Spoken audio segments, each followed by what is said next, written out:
Episode 226, we need a regeneration revolution. This is the World Organic News for the week ending the 11th of August 2020. John Moore reporting. Decarbonise the air, recarbonise the soil. Today we're going to discuss in particular regeneration of the soil and ecosystems. Over the past 50 to 75 years, basically since the Second World War, we've gone through a period of destruction. In effect, a Faustian bargain in which we gave up 1% of our topsoil every year in return for production returns. We did this by using chemical fertilisers, pesticides, herbicides and fungicides. And to some extent it worked. There were lots of famine and people starving in the 1970s, and a lot of the techniques developed with chemical inputs saved many people and kept them alive. But the cost? Well, that bill is coming due and we need to pay for it now. If we wait much longer, the cost will be so much higher. A few years back, about 30 say, the idea of sustainability started to kick off, and it was about halting the decline that everyone could see. Holding things steady, so to speak. But even then, that wasn't going to be enough, and it never was. You could even see it then. Being sustainable was great, but it wasn't going to actually improve things, especially as we're growing more people every year. We need to actually do something to improve and save our soils. Regeneration is about returning what has been ripped from the soil by the use of agricultural chemicals. Let's think about it this way. We've been living through a J curve, and we are at the first part of the J, at the bottom of the curve. We're in a position where we can start growing the longer part. Out of everything we've lost, it's what's gone missing from the soil that's most significant. That is carbon. And carbon is just a proxy for life on this planet. Much soil nowadays is just a matrix used to contain the chemicals used to grow the food. In effect, a huge hydroponic system. If you've seen the film King Corn, you know this to be the case, because they pump liquid ammonia into the soil. Liquid ammonia, which is a nitrogen-based product, well, it's nearly all nitrogen to be honest, and gives the corn a bit of a kickle on. Now this isn't sweet corn nor flour corn, but it's a type called dent corn, which is then treated like crude oil, again the industrialisation of food. It's chemically fractionated, torn apart, and then fed to stock and people and whatnot. We get wonderful things like high fructose corn syrup and large rates of type 2 diabetes from the process. Really kicked off with the Green Revolution. There was a growing population on the planet, and there was a hell of a lot of nitrogen left over after World War II, because nitrogen is a key part of explosives. The terrifying explosion of ammonium nitrate in Beirut this week is an example of what it can do when used as an explosive. And once the war ended somewhat more quickly than people expected, there was an awful lot of this stuff left over and the industrial capacity to continue making more. A way was found to use it in conjunction with increased mechanisation as well as extra phosphorus and potassium, because you need the three elements, and the growth in monocultural production just exploded. There was a time in the 60s and 70s when the American farm system went from paying people not to grow crops to paying people to grow extra crops. This was in response to an ideological change, but also the fact that there were so many more people suffering famines. I still remember photo images from the news of thousands upon thousands of people in India living in stormwater drains piled on top of each other to give them some sort of housing and so that they could be fed nearby.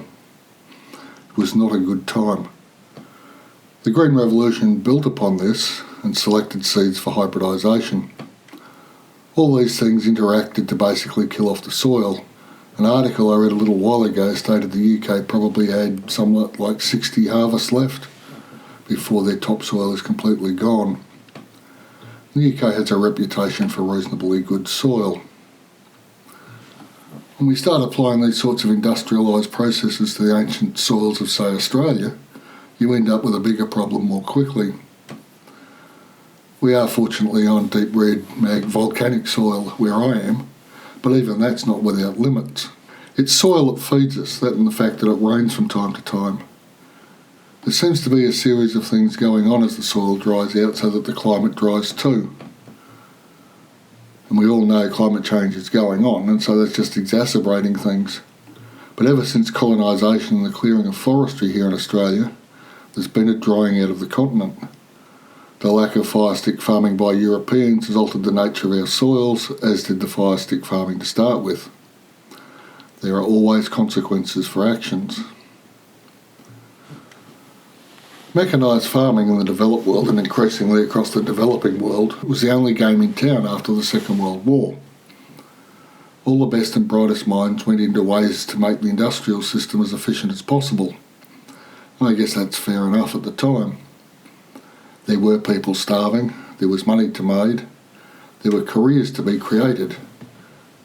The end point of that, of course, is not so much an excess of food, because there are still people starving, but a waste of food. And on the technological level, you end up with something like Monsanto developing seeds that only grow in paddocks sprayed with glyphosate and planted with hybridised seeds that need to be repurchased each year.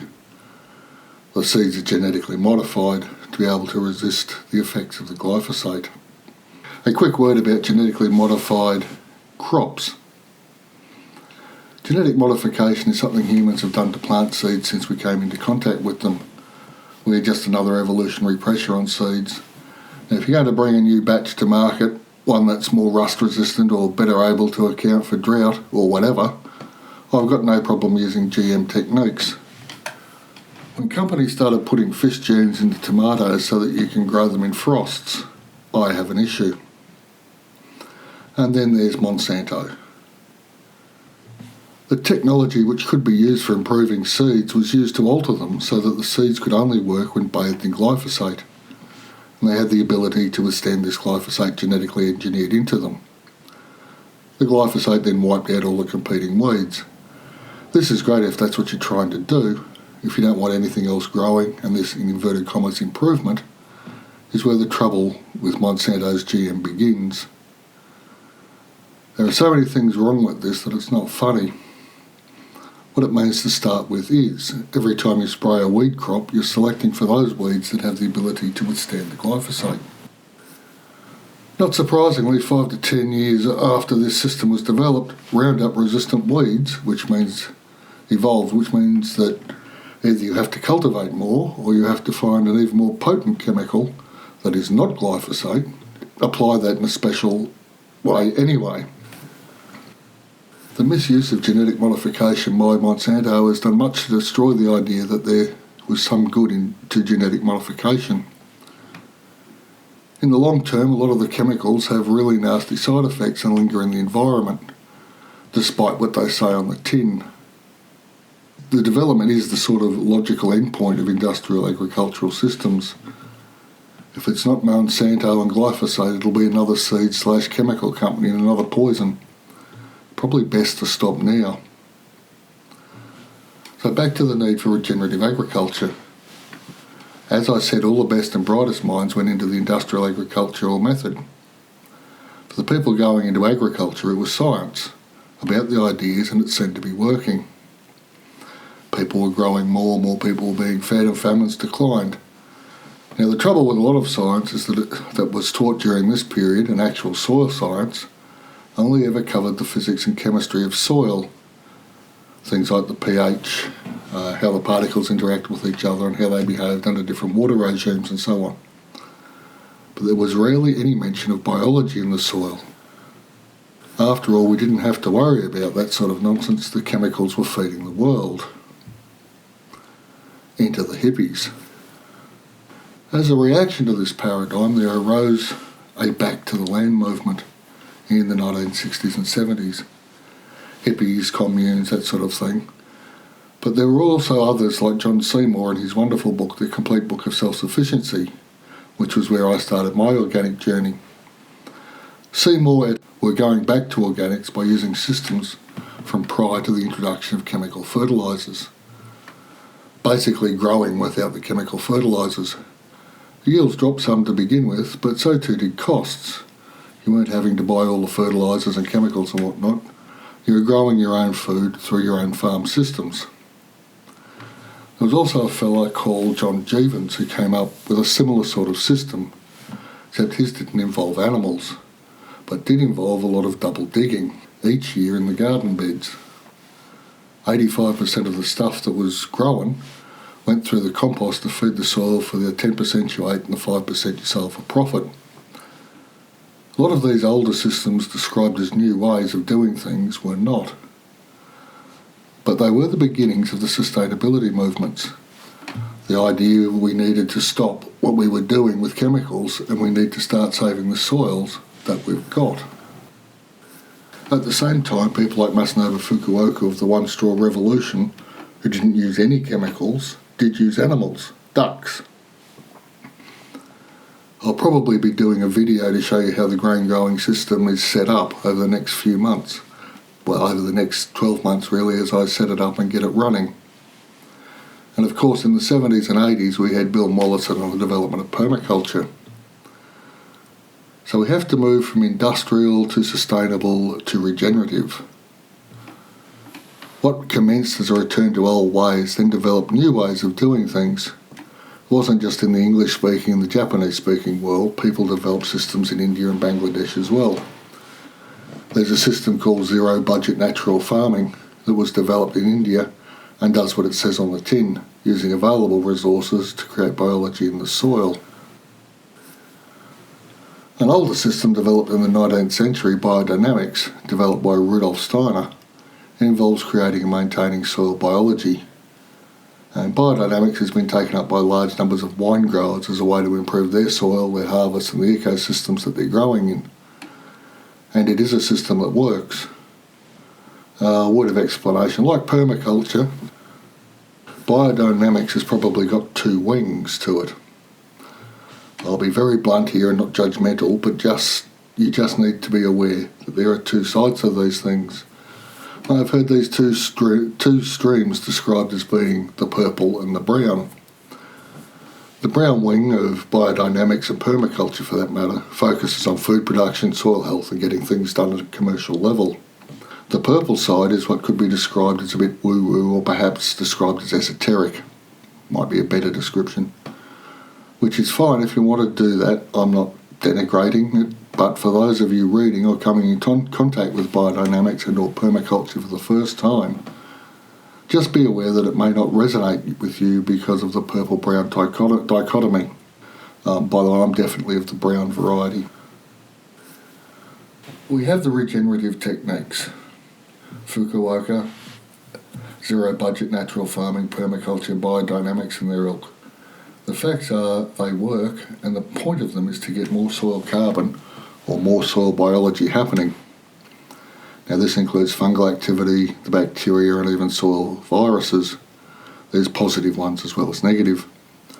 The same with the bacteria and the fungus. The point is we can replace all the artificial fertilisers, herbicides, pesticides, fungicides with natural systems, complex ecosystems. There is going to be a period of adjustment, but it can be done now, especially as lands are coming out of drought and after fire events or even flooding. Cleanish slate, start as you mean to go on sort of thing. Now the other thing that happened with industrial agriculture that no one talked about at the time, and I've mentioned before, was the loss of soil carbon. Soil carbon is destroyed every time you plough the soil or turn it over or expose it to air. And it's this aspect that has the climate change implications. As you can imagine, this is a bit of an issue given everything else going on in the industrialised world. The good news is regenerative farming sucks the carbon out of the atmosphere and puts it in the soil. I've heard calculations on this that are quite mind-boggling. Originally I heard a 3% increase in soil carbon across the soils of Australia will remove all the carbon put into the atmosphere since the Industrial Revolution, which seems a bit excessive to me, but they've done their maths. The latest thinking is that 2/3 of the world's agricultural land and increasing its soil carbon by about 2% will remove all the excess carbon since 1750 or thereabouts, And it'll do it in 2 to 5 years, depending on weather conditions and that sort of thing. We can actually make a difference within that time. Now, the IPC a couple of years ago said we had 12 years to go, so we're probably down to about 10 now before we need to get these things bedded in. So if we get things happening in 2 to 5 years, we really should get to it. So we're in a position where we can actually reverse all of climate change. Well, all of the carbon dioxide related to climate change. The methane and whatnot being released in the tundra is problematic, but we can do this carbon thing in the soil, and we need to do it probably quicker rather than slower. So a quick word about the benefits of regenerative agriculture, regenerative gardening, and even a regenerative approach to life. In regards to the soil, regenerative agriculture and gardening has many benefits other than just the climate ones. By removing all the chemical inputs, we give the soil a chance to heal. We produce food that returns to the nutrient levels of the 19th and early 20th century. Protein levels were much higher. Once the soil's been cleaned, then water becomes clean because it's not getting the rubbish going into it or the chemicals. Natural systems have a chance to repair themselves. The beneficial organisms aren't being killed off by constantly being doused in chemical inputs. When the water's clean and the soil's clean, the air follows, provided we keep a handle on industrial outputs for other things. So I think we can do this. The evidence is quite clear. We all know what needs to be done. It's just a matter of everyone doing it. So I'd call upon us all to do that. Put the groundwork in now, we can all change the world, even if it's only a little bit to start with. And we will begin the process of decarbonising the air and recarbonising the soil. Thanks you all for listening, and I'll be back next week.